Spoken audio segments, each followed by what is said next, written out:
बिस्मिल्लाहिर्रहमानिर्रहीम। जनाब, स्टोरीज़ आपके साथ शेयर करनी है तीनों स्टोरीज़ बहुत ही अहम है। बजट आज आ रहा है, बजट पे इंशाअल्लाह नंबर ऑफ़ सीरीज़ करेंगे। जनाब, अभी एक वीडियो इक़्तिसादी सर्वे पे भी करना है। जी हाँ, जो इकनॉमिक सर्वे आया है ना कल, उस पर भी करनी है कि हुकूमत कौन कौन से अहदाफ हासिल करने में नाकाम रही है। बहुत ही इंपॉर्टेंट वीडियोज़ हैं। और आज जो ये जो डिस्कस करना है 3 इश्यूज़, और किसी को NRO मिले ना मिले, हुकूमत ने कल कलभूषण साहब को NRO दे दिया है। जी, ये इस पे बात करेंगे। बड़ी हंगामा आराई भी हुई है कौमी असम्बली में। और दूसरा कि डिप्टी स्पीकर कासिम सूरी के ख़िलाफ़ अपोजिशन ने मुतफ़िक़ा तौर पर तहरीक अदम एतमाद जमा करा दी है। ये क्या चक्कर है, इस पे बात करेंगे। और जनाब, इस पर भी बात करेंगे कि फाइनेंशियल टाइम्स ने हमारी हुकूमत का कच्चा चट्ठा खोल के रख दिया है, भांडा ही फोड़ दिया है।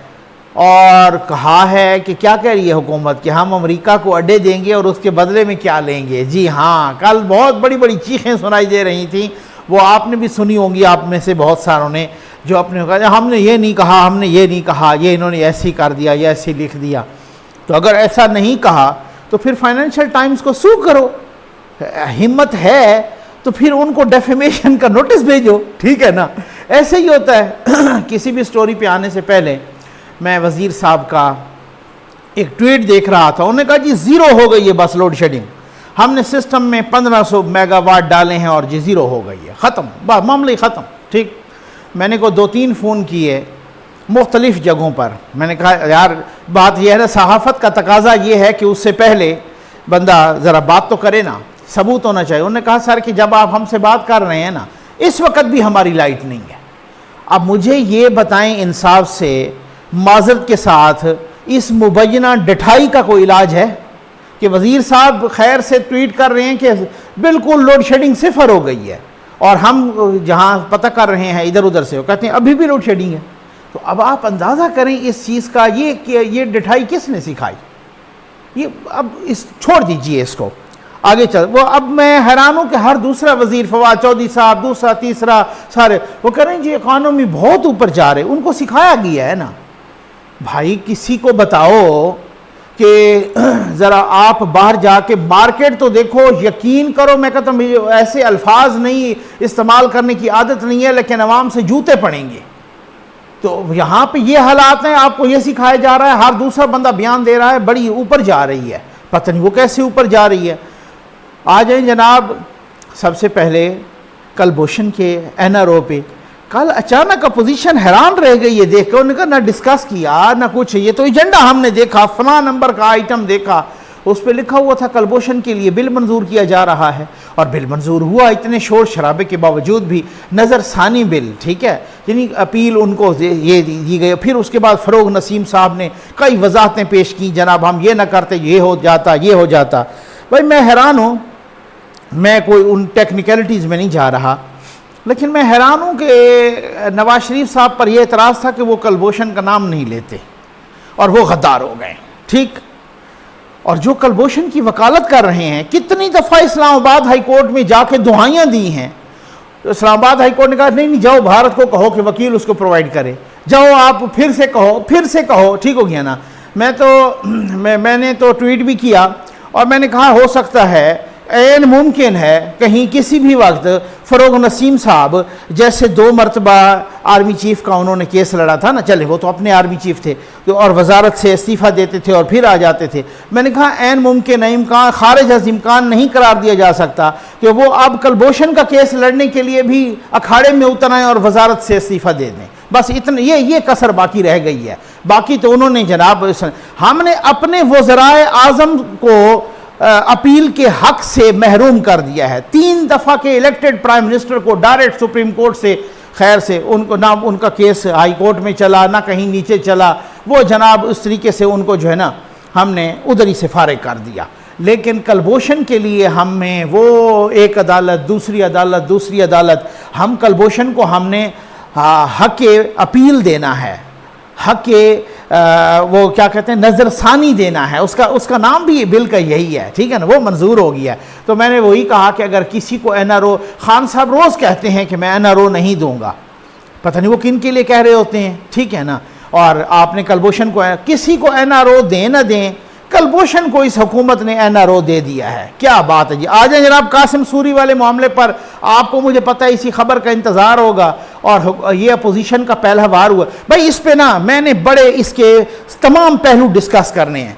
कासिम सूरी साहब के खिलाफ एक, आपको मालूम है कि तहरीक अदम एतमाद पहले भी आ चुकी है 2019 में, फिर अपोजिशन ने वो वापस ली थी। इसी तरह से बहुत सारे बिल जो है ना बिलडोज हुए थे, इसी तरह से बहुत सारे को 9-10 आर्डनेंस एक ही दिन आए, और चूंकि हुकूमत ने वो वापस लिए थे, इन्होंने अपनी तहरीक अदम एतमाद वापस ली थी। उस वक्त भी कासिम सूरी साहब ही बैठे थे इस कुर्सी पर, ठीक है ना। अच्छा, अब भी वो उसी तरह से बिलडोज किए, तो फिर 1 दर्जन से ज़्यादा को बिल जो है ना उसी तरह से बिलडोज किए, और शोर शराबे में जनाब ये अजीब रिवाज चल पड़ा है।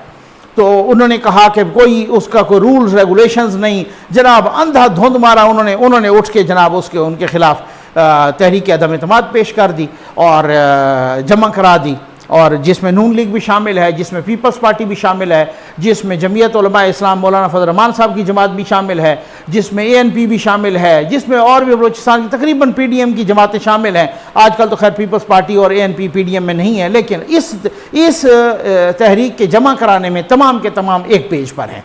अच्छा, अब बात यह है कि क्या अब क्वेश्चन करेंगे ना, बात मैंने आपसे कहा ना कि बहुत सारे पहलू इसके डिस्कस करने हैं ना।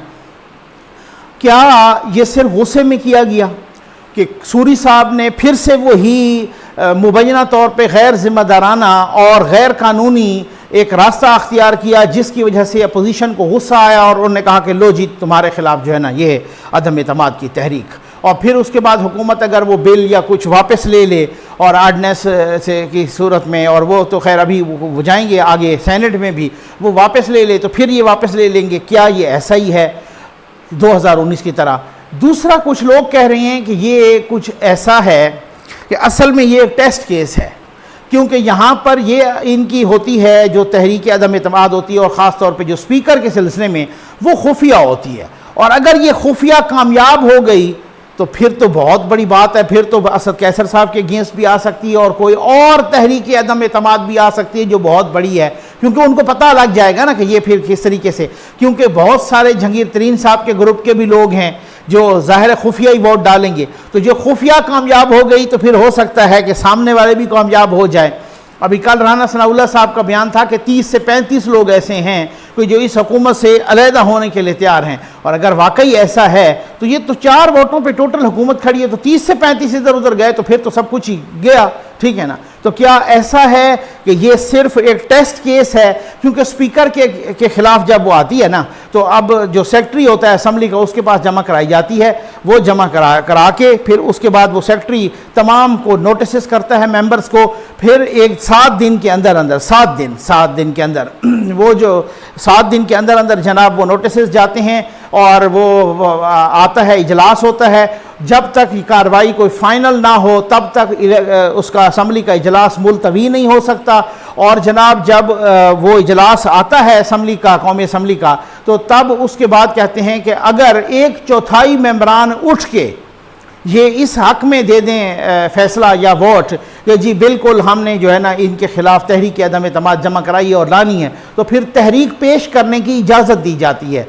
जब तहरीक पेश की जाती है तो फिर डिप्टी स्पीकर को भी, या स्पीकर जिसके अगेंस्ट होता है उसे भी बोलने का 15-20 मिनट मौका मिलता है, बाकियों को भी मिलता है, जो तहरीक लाते हैं उनको भी मिलता है, तकारीर होती हैं। फिर उसके बाद असम्बली की मेजॉरिटी अगर वो यानी 51%, अगर वो 51% उसी तहरीक के हक में वोट दे दें तो स्पीकर या डिप्टी स्पीकर या जिसके भी खिलाफ होती है वो फारिग हो जाता है। ये तो हो गया प्रोसीजर।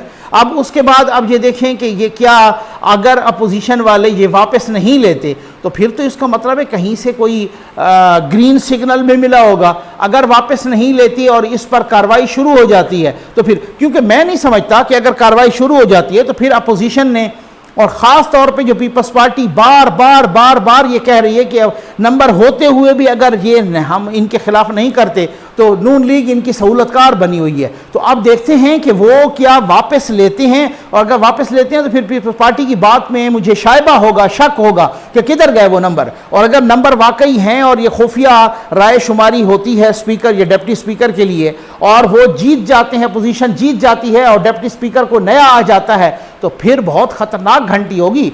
वैसे भी डिप्टी स्पीकर के खिलाफ तो वो फैसला आ चुका है इलेक्शन ट्रिब्यूनल का, आपको पता है, वो तो फारिग हो चुके हैं धांधली में। उनके हलके में तो ये साबित हो गया था कि और तो और हाथों के अंगूठों, उसको तो छोड़ दे, पैरों के अंगूठे लगे हुए हैं। धांधली वो गजब की धांधली हुई है 2018 के इलेक्शन में कि उनके तो पैरों के अंगूठों के भी निशान थे। तो अब आप अंदाजा कीजिए कि उनको इलेक्शन ट्रिब्यूनल ने फारिग किया, फिर वो स्टे के पीछे छुप गए। खान साहब कहते थे ना स्टे के पीछे क्यों छुपते हो, अब खान साहब का हर दूसरा बंदा स्टे के पीछे छुप रहा है। और सुप्रीम कोर्ट ने जनाब गालिबन जस्टिस उमरता बंदियाल साहब की सरबराही में बेंच ने उन्हें स्टे दिया हुआ है। भाई ये स्टे भी बड़ा अजीबो गरीब सी सूरत हाल है। ये चले तो फिर सालों साल चलता है। ये स्टे चले इतने तक तो समझ आती है कि आप 15 दिन का, 20 दिन का, महीने का, कोई जब तक फैसला नहीं होता, ये इस तरीके से 2 महीने का, 3 महीने का, ये है। ये सालों साल का स्टे। अब स्टे पे ही बैठा है स्पीकर, कल को पता चले कि वही गलत था और वो ट्रिब्यूनल का फैसला ठीक था, वो या तो फैसला करें उस पर, और वो ट्रिब्यूनल का फैसला अगर ठीक है तो फिर पता चलेगा कि यही डिप्टी स्पीकर पूरी टर्म या आधी टर्म भुगता के चले गए हैं साहब। तो ये भी बड़ी एक सितम ज़रीफ़ी है। अब देखते हैं कि क्या होता है, और साथ ये भी देखते हैं कि किस तरह का, कहाँ से उनको ग्रीन सिग्नल मिला है। और अगर ये तहरीक अदम एतमाद कासिम सूरी साहब के खिलाफ पास हो गई, कामयाब हो गई, तो फिर हुकूमत की खैर नहीं है, फिर ये तय रुकेगी नहीं। फिर अगला निशाना असद कैसर साहब भी होंगे और उससे अगला निशाना कप्तान साहब होंगे, क्योंकि शह मिल जाएगी ना, क्योंकि उनको पता चल जाएगा कि ये तहरीक अदम है। तो मैंने सारे पहलू इसकी इस वजह से डिस्कस किए हैं कि पता चले कि भाई कंट्रोल टावर उनसे नाराज़ है, पता चले कि सिर्फ अपोजिशन ने गुस्से में ऐसा किया है, पता चले कि नहीं ये एक टेस्ट केस बनाने के लिए किया है। और अगर सिर्फ टेस्ट केस बनाने के लिए किया है तो मैं समझता हूं कि अगर अपोजिशन ने बगैर तैयारी के किया है तो ये भी एक समझदारी नहीं होगी, क्योंकि अगर तैयारी के साथ किया है और एंड तक वो वापस नहीं लेते तो फिर कुछ दाल में काला है, फिर बड़ी खतरे की घंटी है हुकूमत के लिए। आ जाए जनाब, ये फाइनेंशियल टाइम्स ने क्या कहा। फाइनेंशियल टाइम्स की बड़ी होश उड़ा देने वाली स्टोरी आई है, और फाइनेंशियल टाइम्स ने कहा है जनाब कि हुकूमत के वजीर खजाना शौकत तरीन साहब, जो कल जनाब बहुत ही छलांगे मार मार के फरमा रहे थे कि IMF ने कहा बिजली महंगी करो, कप्तान ने कहा नहीं करूंगा, उन्होंने कहा फलां टैक्स लगाओ, कप्तान ने कहा नहीं लगाता। भाई ये इतना इस तरीके से यूं सर उठा के जिनके सामने कशकोल पकड़ के बंदा खड़ा हो और वहां कहो कि मैं नहीं करता, ऐसे कैसे हो सकता है। आपने तो बजट, अब आने देना, बजट को जरा डिस्कस करेंगे ना उसके साथ नेक्स्ट वीडियोस में ना।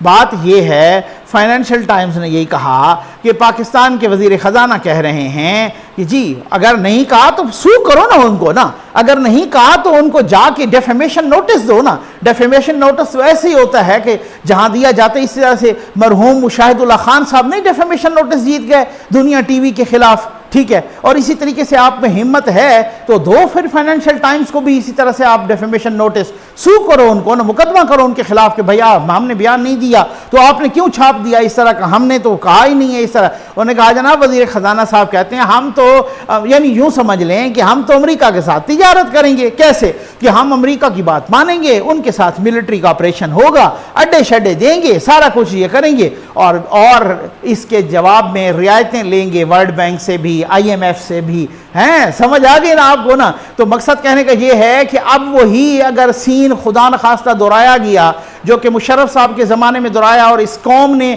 अरबों खरबों डॉलर की इकानमी की तबाही करके उसको, और पता नहीं 1 लाख राउंड अबाउट 80,000 या 1 लाख कीमती जानों की, जिसमें फौजी जाने भी हैं, जिसमें पुलिस भी है, जिसमें सिविलियंस भी हैं, जिसमें जजेस भी हैं, वकला भी हैं, पता नहीं कौन कौन, प्रोफेसर्स, टीचर्स, सारे डॉक्टर, सारे शोबाए ज़िंदगी के लोग हैं, सिविल सोसाइटी के लोग हैं, पाकिस्तानी शहरी हैं, तमाम के तमाम 70-80 हज़ार जानों का नजराना दिया और अरबों डॉलर का नुकसान करवाया अपनी इकानमी का। हमें क्या मिला? वही शायद क्यों अमेरिका यहाँ पे अड्डे लेना चाहता है, क्यों यहाँ पे दोबारा वो शमसी बेस लेना चाहता है। सिर्फ इस वजह से कि वो चाइना पे नज़र रखे, सिर्फ इस वजह से कि वो ईरान पे नज़र रखे। अफगानिस्तान के अंदरूनी मामलात तालिबान ने क्यों धमकी दी है कि अगर ऐसा हुआ तो उसके नताइज बहुत ख़तरनाक होंगे। तो किस तरीके से वो फिर जो है ना, अगर ये ऐसा ही किया जा रहा है और अड्डे दिए जा रहे हैं और उसके जवाब में IMF से रियायतें ली जा रही हैं, तो फिर अल्लाह ही हाफिज़ है कौम का। गो के वज़ीर ख़जाना साहब मुकर गए हैं, लेकिन सिर्फ मुकरने से नहीं ना कि आपने किसी ने इस तरीके का आप समझते हैं कि इल्ज़ाम लगाया है, तो जाके वहाँ पे अदालतें तो यूरोप में, अमेरिका में, हर जगह पे वो तो बहुत ही आज़ाद अदालतें हैं, ठीक है ना, वहाँ पे जाएं और उनको सू करें। उम्मीद है आपको वीडियो पसंद आई होगी। आपका बहुत बहुत शुक्रिया।